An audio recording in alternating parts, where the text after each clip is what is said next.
Hello, Scorpius Alpha here for Chapter 3 of Parasitic Psychosis, Violent Tremors. Sid, get up before you miss the bus again, Moxie yells. My fibble, Sid responds. Now! So he gets up and gets dressed, and Moxie leaves the room. Leon and Lance wake up to the yelling. Morning, Sid, Leon says. Whatever, Sid says. What's your problem? Nothing, I'm fine.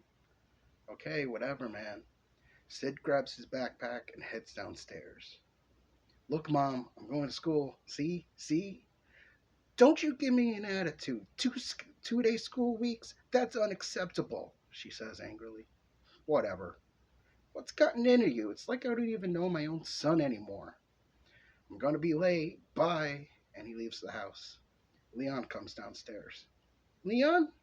What's up, Mom? He asks. There's something seriously wrong with your brother. He's been acting weird lately. He's been missing school. He's gotten distant and not so friendly, and I'm worried about him. I don't know, Mom. Well, if you find out anything, let me know, okay? Will do, Mom. I'm heading to the bus stop. I gotta go to school. Okay, bye. Love you. I love you too, Mom. Leon walks down to the bus stop and meets up with Aaron and John. Hey, guys, what's up? Hey, dude, Aaron responds. Leon looks over and sees a girl standing there. Hey, wasn't she in our class last year? The one who told the dare cop about her dad and then she disappeared after that? Leon whispers. Hey, yeah, I thought she looked familiar, Aaron whispers back.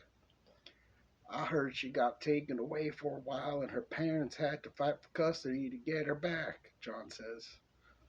Why would she get taken away? Leon asks. Don't you remember? The cop said her dad was a criminal, so he probably did something about it, Aaron answers. But that's not right. If he's still being a good dad and using the weed as medicine, and could still be there for her, why is this such a big deal? Leon asks. Because the law says so, John says. Well, it's stupid. When I become a cop, I'm not going to be that mean to people who smoke it. And the other stuff is worse. That makes sense to arrest the people who do the worst stuff. Bus is here, Aaron says. Meanwhile, Sid and Rob are behind the school. So, what do you got? Sid asks. I got some crystal, horse, and dust. Give me some horse. Rob hands over a bag of heroin, and Sid takes out his notebook, dumps the bag, takes out his school ID card, makes a line, takes out a broken straw, and snorts it. Rob takes out his pipe and takes a hit of meth and passes it to Sid.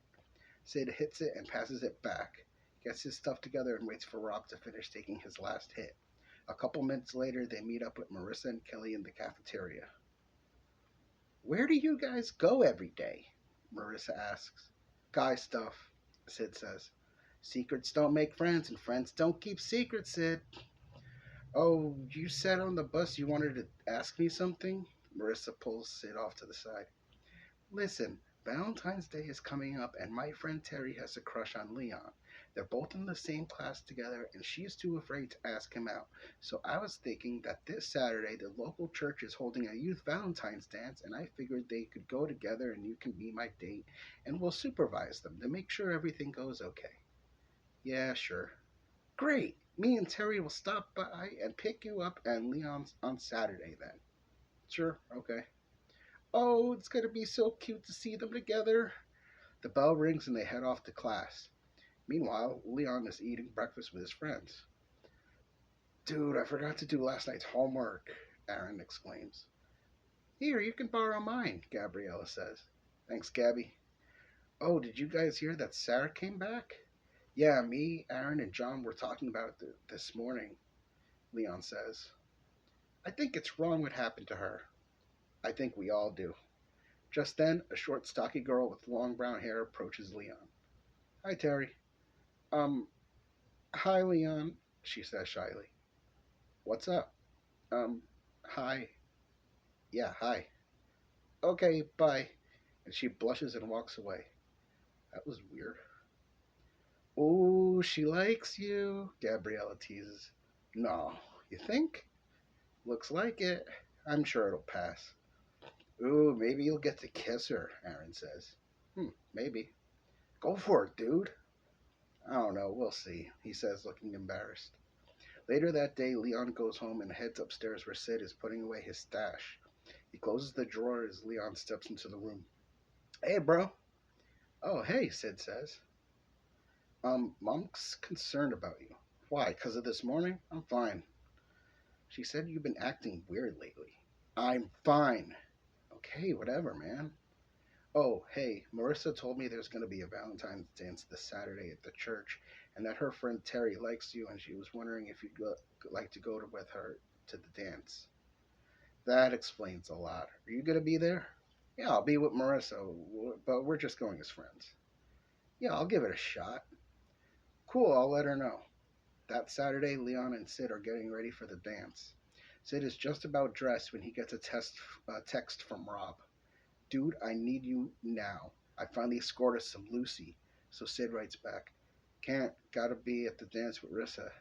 He gets back, fine, more for me. So Sid writes back, be there in 10. Hey, Leon. Yeah, bro. Could you do me a favor? What? I gotta take care of something. Tell Marissa I'll meet her there. Where are you going? Don't worry about it. You got this, though, right? Yeah, sure. Thanks, man. So Sid grabs the stash out of his drawer and stuffs it in his pocket when Leon leaves to check himself in the bathroom mirror and leaves the house. Sid walks over to Rob and he lets him in. Let's see it. Here you go, Rob says. He opens a small bit of tinfoil, revealing two small squares of LSD. That's it? Yeah, I was told we only needed one. You were going to take both of them if I didn't get here. Got you running, didn't it? Dick. All right, let's take it then. So they each take one and start to trip out. Sid sees two girls in front of him. Oh, hey, he says excitedly. He approaches them and notices one of them is Marissa, but better looking. The other girl is an all rainbow clothes, hair, nails, lips, eyes. Sid ends up enamored with them both. Whoa, you're both pretty. I don't know which one to pick, he says dreamily. Come with me. You know you can trust me, Marissa says. No, come with me, Rainbow says. I'll make you feel really good. Don't listen to her. She is lying to you. Come with me instead. I'll let you experience a constant state of bliss. Sid starts to move towards Rainbow. Get away from her. Get over here before something bad happens. I'll let you play with my boobies. She takes her top off, exposing her breasts. Sid continues towards her. Stop! Stop! Sid wakes up to his phone ringing. He waits until it stops. He shuts the phone off and passes out. Rob takes his, and his vision dims significantly. Oh man, I hope I'm not going blind, he says. He sees a bright light and heads towards it. He finds himself face to face with a pale white woman in all black. Hi, Rob, she says. Do I know you? You should, but you don't. But I know you. So who are you? You already know. It's a shame when I must visit the young. They're the only ones who don't understand. You're confusing me, lady. Yeah, me too. What the hell? Enjoy it while you can. Make the most of it. Of what? Life. Huh? You're so dumb. Unless it's straightforward with you, I might as well be talking to a wall. I'm confused. Goodbye. She disappears. Next, Rob hears an ear splitting, high pitched woman scream as he sees violent images. He manages to get himself a line of heroin, which he snorts and breaks him of the violent images. But when it does, Rob snaps. He leaves the house and heads downtown to the poor area. He wanders around a bit and finds a homeless guy in an alley, asleep. He uses the cover of night to slit the bum's throat. He takes off his own shoes and socks, then puts the shoes back on. He wraps the knife in one sock and pockets both. He ends up back home and passes right out. Meanwhile, Leon is finally ready to leave and Marissa knocks on the door. Leon answers the door and lets her in. Where's your brother? Marissa asks. He said he'll meet us there, he said. Why? Where did he go? He didn't say.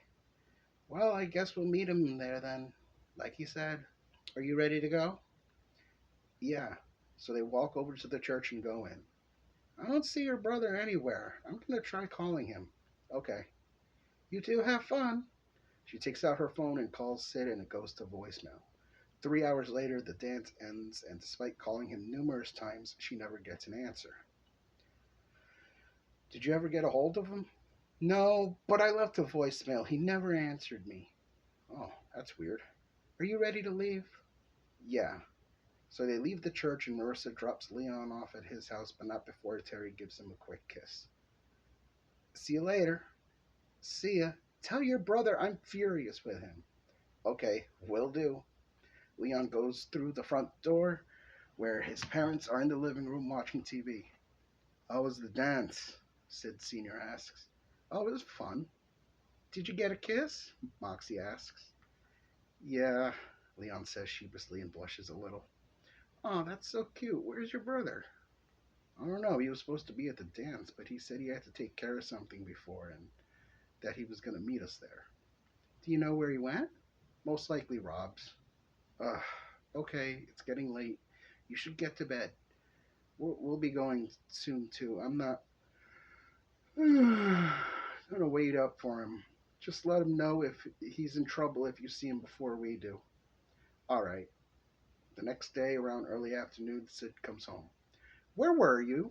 Moxie asks as soon as he walks into the front door. I was at Rob's house, he says. It would have been nice to tell someone where you were going. I thought you had to go to a dance last night. Oh, shit, I forgot. What was that? Oh, I'm sorry, Mom. I didn't mean. You're punished for the rest of the day. Go upstairs. I don't want to see you till dinner time. I. Yes, Mom. He goes upstairs and into his room where Leon and Lance are watching TV. I heard Mom yelling at you. Are you okay? Leon asks. Yeah, I'm fine. Just punished. Marissa's mad at you, too. Oh, shit. Seriously? Yeah, I think she was crying last night. I couldn't tell. If she did, she hid it well. I gotta call her. So he takes out his phone and calls Marissa but gets no answer. Oh, she left a voicemail. So he hits the button and listens to the voicemail. Sid, I really hope you're having fun wherever it is you're doing. Glad I'm not important enough for you anymore, you jerk. Wow, I messed up pretty bad. The next day, Sid goes to school and is given the silent treatment by Marissa on the bus. They all finally get into the cafeteria and Sid catches up to Marissa. Hey, come on, answer me. Oh, like how you answered me last night? Where were you, Sid? I waited the entire night for you to show up and you never did. You didn't answer any of my calls. She answers angrily through tears. I'm sorry. You're sorry? That's it? Just you're sorry? Get out of my face, you bastard, she says, tears pouring down her face. But now, Sid turns around and runs straight into Samson. Watch where you're going, freak, he says. Oh, sorry, Samson pushes Sid and he slams into the lockers. He walks up to Samson and punches him in the back of the head. Samson turns around, grabs Sid by his collar, and slams him back into the lockers. He grabs him by the hair and starts slamming his head 5 or 6 times before Sid blacks out and grabs Samson by the throat and squeezes tightly. He swings around in a 180, still holding onto his throat while Samson is trying to grab Sid's arms to pull him off. Sid slams Samson's head repeatedly into the lockers, still choking Samson. Samson finally passes out and collapses onto the floor, and Sid collapses instantly as well. They both wake up in the hospital a few hours later. What the hell happened? You got into a fight with Samson, Marissa says. Oh, you're talking to me now? You blacked out and almost choked him to death. If his girlfriend Sandra hadn't conked you on the head, you would have killed him. You had another attack. You never listened to me. I'm not a nag. I'm your best friend. If I didn't care, I wouldn't be here. Your mom is here too. I'm still not talking to you. She gets up and leaves the room. Moxie walks into the room with a bottle of iced tea in her hand. Oh, good. You're awake? Are you ready to go? I think so. What did I tell you about your medicine? Is this why you've been acting weird because you're not taking your meds? Or is it something else? Or a combination of the two? Huh? What? I'm sorry, Mom. I haven't really been taking it lately. Is there anything else? Because I heard that Rob is into drugs and you've been hanging out with him a lot. I'm not stupid. Uh, we're gonna talk when we get home. Okay. After a couple of weeks, Marissa calms down and starts talking to Sid again. This is your last chance. Don't mess up, she says. Okay, it's sooner than I expected. I thought it'd go on longer. I'm happy that it's not, but this is the longest you've been mad at me, so I didn't know what to expect. Well, Samson is a real jerk, so you scored some brownie points. I just hope it wouldn't be so violent. Yeah, well, I can't control myself. Watch yourself before you do something really terrible. You could end up killing someone someday. She heads off in the other direction, and a tall blonde girl with glasses approaches Sid. Hi, Sid, she says. Hi, Nancy. Listen, are things going okay with your girlfriend? My girlfriend? Marissa. No, she's not my girlfriend. She's just one of my best friends. Oh, do you need a girlfriend? I would love a girlfriend. How about me? Aren't you a junior? I'm a freshman. Usually upperclassmen don't date underclassmen, especially freshmen. Yeah, but you seem cool. Okay. She walks away, and Marissa, about to turn the corner, was listening. She waits until Nancy leaves and approaches Sid. Another girlfriend? Marissa asks. Yeah, an upperclassman. She's in the remedial classes and is 19 years old, right? So? I also heard she's a carrier of diseases. She's been with just about every guy in her class and senior class. What's your point? You know what? I'm trying to help you, but I don't know if I should try anymore. You never listen to me anyway. Do what you want. Don't cry to me when your dick itches. You said something similar when I dated Allison. And how did that go? Um, it lasted a week. Exactly. But she's a different person. Yeah, she's probably worse. Why? Well, she's older, she's been with a lot of guys, and hello, she's already an adult. How do you know all this about all these people? Because girls talk, Sid. I have a few upperclassmen friends, and they talk, and the things I hear are not good. They could just be rumors. Yeah, they could be, or maybe not. Do you really want to take that chance? Know what? I will, and you'll see that you're wrong. Fine. Know what? Go ahead. Don't come to me for help anymore. The bell rings and they head to class. Meanwhile, Leon is on the bus sitting next to Terry holding hands. So, how'd you two end up together? Aaron asks. Valentine's dance, Terry answers. Did you get a kiss yet, Leon? In response, Terry gives Leon a kiss on the cheek. Does that answer your question? Wow, that's awesome!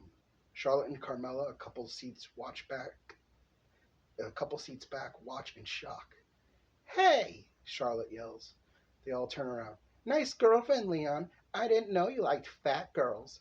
Yeah, she's dirty, too, Carmela says. Hey, everyone. Leon's dating a pig. Oink, oink, oink. Charlotte yells across the bus. Stop it, Leon yells back. Kids, calm down and be quiet for the rest of the bus ride or you're all getting written up, the bus monitor yells. So the rest of the bus ride is silent and they get off when it stops at the school. I'm sorry for what they said about you, Terry. It was mean of them, Leon says. Thanks for trying to get them to shut up, Terry says. You know what? They're just jerks anyway, Gabriella says. Yeah, they'll both be working in a fast food restaurant or grocery store or be in jail when we're older anyway, Gabriella says. Don't worry, bro. We support you guys, Aaron says. Thanks, guys, Leon says. You have some great friends, Leon, Terry says. Yeah, I know. Meanwhile, during lunch, Sid pulls Marissa off to the side. What? She asks. I thought about what you said, and I figured I'm still going to go through with it. What a surprise, she says sarcastically. I'm not done yet. Hmm? I'm I'm going to be cautious with her. What does that mean? Don't don't make me say it. When I'm with her, I'll Oh, okay. Oh, okay, got you. Is that it? Yeah, why? What are you going to do when she's with another guy? I'll I'll try to make sure that doesn't happen. Good luck with that one. Why? Do you even know where your girlfriend is? Yeah, she's in class. No, it's lunchtime. She should be here. Exactly. You should go look for her. Yeah, that's a good idea. So he starts walking down the hallways, looking in the windows of the classrooms, but she's nowhere to be found. He covers all the hallways with the classrooms, the gym, special education classes, and finds his way back to the cafeteria. He locates and finds Marissa and walks up to her. Did you find her? No. All right, well, I gotta go to the bathroom. Get your lunch, take a break, and eat. I'm sure your girlfriend will turn up soon. All right. So Sid gets in the lunch line, gets his food, and sits down next to Rob. Where were you? He asks. Looking for my girlfriend. Oh, here's a pill for you. Thanks. He takes it. Just as about to take his first bite, he sees Marissa coming at him. Sid, come quick, she says excitedly. So Sid gets up and follows her. They go all the way to the girls' bathroom and Sid stops. I'm not going in there. Just come on. So he follows her and he hears a low moaning. He kicks open the stall door and catches Nancy in the stall with two guys with one dick in her mouth and the other in her hand. He leaves the bathroom, and the second he does, he throws up all over the floor. Marissa chases after him but isn't fast enough. Sid finds Rob and says, Let's go. Now.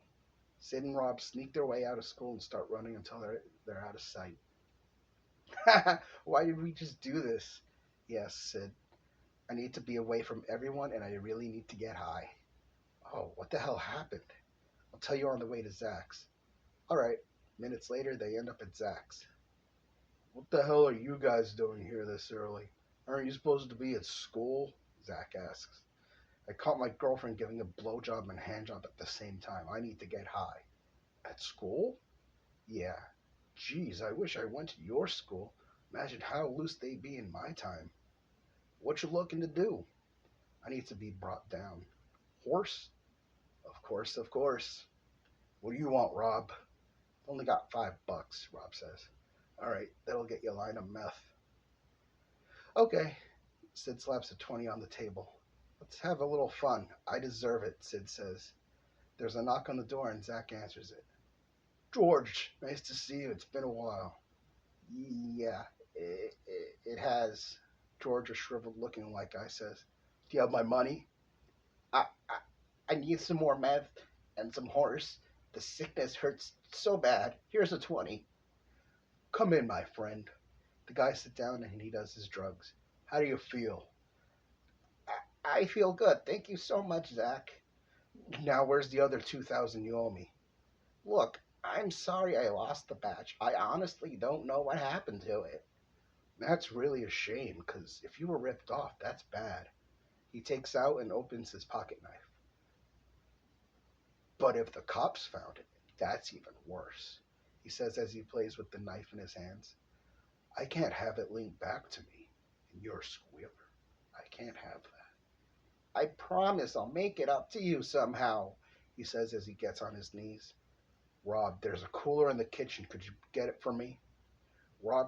Gets up, goes to the kitchen, and brings back a large stained cooler. See, it's funny. You told me that you'll make it up to me a month ago when you first lost it. I gave you a month to recover it or pay me back, neither of which you've done, he says as he twirls the knife in his hands. Hug the cooler. What? Why? Do it. George grabs the cooler and holds it chest level. Zach grabs him by the back of the head, by his hair, and slits his throat, letting the blood flow into the cooler. Zach tips George so his head and upper body are in the cooler. When the bleeding stops, Zach looks at Sid and Rob. You guys help me carry this down to the basement. The three of them pick up the body, carry it to the basement to a large freezer where they drop him inside. I'll take care of this later. All right, this will be painless. Just let it happen. Zach starts moving toward them, pointing the knife at them. The hell are you doing? Rob says. Well, I can't let you live. You just watched me kill a guy, and you helped me dispose of it. I need to tie all loose ends. Just let it happen. Embrace it. It'll only hurt for a second, I promise. Then you won't feel anything at all. Someone's gonna be looking for that guy. You're gonna get busted, Sid says. Nobody's gonna be looking for him. He's a junkie. So no one is gonna know he's here or what's going to happen to him afterward. But if you tell even one person, then I'll definitely get busted. And we don't want that now, do we? So you see, you have to let me kill you. How about you, Rob? I don't know. I can kind of see your point, Rob says. I don't want to die just yet. Besides, we're kids. If we go missing, somebody's gonna go be looking for us, Sid says. You have a point there, Zach says. Yeah, if you kill us, you're definitely gonna get caught, Rob says. I'd rather die than go to jail. Seriously? Yeah, maybe we can come to an agreement. What's that? I don't kill either of you under the following conditions. You don't tell anyone what you saw today, not even amongst each other, in the middle of nowhere for 1,000 miles. If this comes back to me, whether you said anything or not, I'm going to assume somebody talked, and I'm going to find and kill both of you and then myself. You're going to push product for me when I need you to, and in return, I'll keep you high so long as you sell. I'll still sell to you, but if you sell for me, you get a finder's fee. Now, gentlemen, what occurred here today? Nothing, they say. Thought so. Here. I'm having trouble pushing meth. Don't go after people who know who you are unless they're cool. If you get busted, you don't know me, and I'm not bailing you out. So be careful. Don't sell at school. That's the easiest way to get caught. Go instead to the slums. Look for dilapidated houses and even more dilapidated looking people living inside of them. Trash outside. Don't knock door to door either. Look for people loitering. Don't trade with bums unless they have the money for it. Some of the slummy neighborhood gyms have people in there who might be interested. They use it for more energy and as a weight loss aid. Okay, Sid says. So remember, keep the secret, keep your lives. Yeah, we, uh, we get it. I sure hope so. It's, getting close to dismissal. I'd better head home to make it look convincing. I'll be back though tomorrow, yeah? Sid says. Sure, Sid. Sid goes upstairs, grabs his backpack, and heads home. Holy shit, holy shit, holy shit, he says to himself. I just saw a guy die and I could be next. Holy shit. Rob better keep his mouth shut. Oh, man, I'm freaking out. He finally arrives home where he goes upstairs and immediately falls asleep on his bed. The next day before school, Rob and Sid are at their normal spot. Are you freaked out? Nah, I'm not a snitch. Why? Are you thinking of snitching? Rob asks. No, hell no. I was just making sure you weren't. Pfft, I could give a shit either way. What? Seriously? It's whatever. You okay? Just shut the fuck up and let's get high. Fine, whatever. By the way, how was your trip? You never told me. Some confusing lady. Yeah, I saw ladies too. Really? Yeah, one was Rainbow and the other one was Marissa. Gross. Yeah, but it was weird. She was hot. What, Marissa? Yeah, I had to choose one. Which one did you choose? Rainbow. She said I could play with her boobies. But I woke up before I could play with them. Ah, that sucks. Yeah. The only thing my chick said was how she was sad she had to visit me or some shit. That's pretty vague. Yeah, it's whatever. I don't care. Come on, we gotta go. End of chapter 3. If you like the story so far, please subscribe. Have a nice day.